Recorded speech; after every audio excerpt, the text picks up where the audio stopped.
అందరి praise lord. ఎలా ఉన్నారండి? ఈ దినం దేవుని యొక్క వాగ్దానం మనం చూసుకున్నట్లయితే కీర్తన 37:28 ఏలయనగా యెహోవా న్యాయమును ప్రేమించువాడు, ఆయన తన భక్తులను విడువడు, వారెన్నటెన్నటికీ కాపాడబడుదురు. పరిశుద్ధ ఆత్మదేవుడు ఇది నాన్న మంచి మాటతో మన ముందుకు వస్తుంటున్నాడండి. ఎంత మంచి మాట కదా.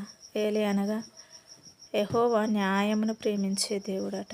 చాలామంది అనుకుంటూ ఉంటారు, ఎన్ని సంవత్సరాలు అవుతుంది నా జీవితంలో ప్రార్థన చేస్తున్నాను, నేను అనుకున్నది నెరవేర్చబడడం లేదు, నాకు న్యాయమే జరగలేదు, నా జీవితంలో నేను అన్యాయమే ఎదుర్కొంటున్నాను అనుకుంటారు చాలామంది. కానీ ప్రభు ఏమంటున్నాడంటే, ఆయన ఎన్నటికీ కూడా తన భక్తులను విడిచే దేవుడు కాదండి.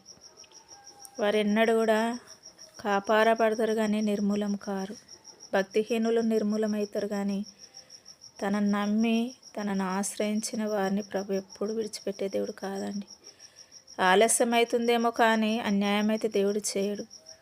ఒకవేళ దేవుడు నీకు మంచి న్యాయము చేయడానికి నీకు ఆలస్యం చేస్తున్నాడు కావచ్చు, ఆయన తప్పకుండా నీకు మేలు చేయడానికి. ఇక్కడ ఏమంటున్నాడు? యెహోవా న్యాయమును ప్రేమించువాడు కదా.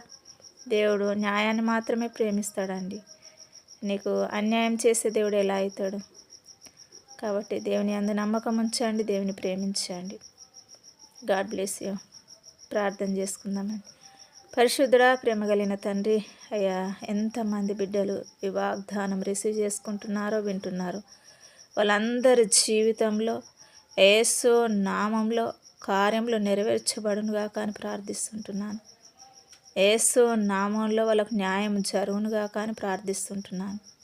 హృదయ అంతరంగం లేరిన దేవుడు, ఏ బిడ్డలు ఎలాంటి వేదనలో ఉన్నారో ప్రభా, నువ్వు సహాయం తెచ్చి కృప చూపి మహిమ తెచ్చుకున్నామని యేసు నామములో వేడుకుంటున్నాను మా తండ్రి. ఆమేన్.